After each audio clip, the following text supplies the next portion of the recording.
দক্ষিণ সুদানের সরকারি নাম হলো দক্ষিণ সুদান প্রজাতন্ত্র এবং আগেকার নাম সাউদার্ন সুদান। এটি হলো পূর্ব আফ্রিকার একটি স্থলবেষ্টিত রাষ্ট্র। বর্তমান রাজধানী জুবা। এটি দেশের বৃহত্তম শহর। তবে ভবিষ্যতে দেশটির কেন্দ্রস্থলে অবস্থিত আমশিয়েল শহরের রাজধানী স্থানান্তরের পরিকল্পনা রয়েছে।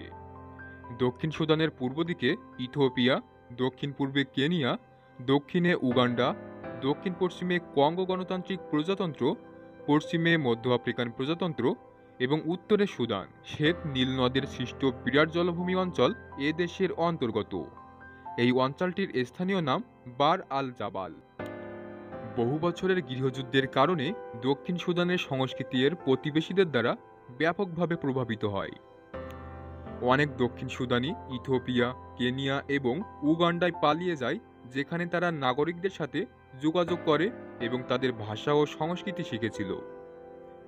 যারা দেশে থেকে গেছেন বা উত্তরে সুদান এবং মিশরে চলে গেছেন, তাদের বেশিরভাগের জন্য তারা মূলত আরব সংস্কৃতিকে আত্মস্থ করেছিল। বেশিরভাগ দক্ষিণ সুদানিরা নির্বাসিত এবং প্রবাসী থাকাকালীনও নিজের উপজাতীয় উৎস ও ঐতিহ্যবাহী সংস্কৃতি এবং উপভাষা জানার মূল্য দেয়।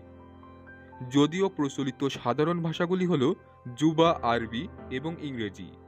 এর পূর্ব আফ্রিকান প্রতিবেশীদের সাথে দেশের সম্পর্ক উন্নত করার জন্য সোয়াহিলি চালু করা যেতে পারে।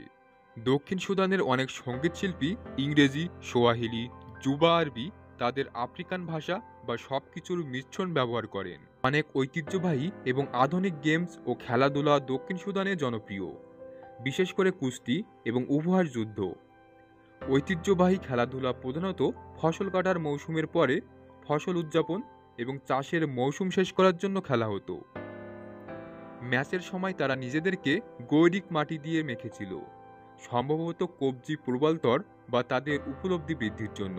ম্যাচগুলি বিপুল সংখ্যক দর্শকদের আকর্ষণ করেছিল, যারা তাদের প্রিয় কুস্তিগীরদের সমর্থনে গান গেয়েছিল, ড্রাম বাজিয়েছিল এবং নাচ করেছিল।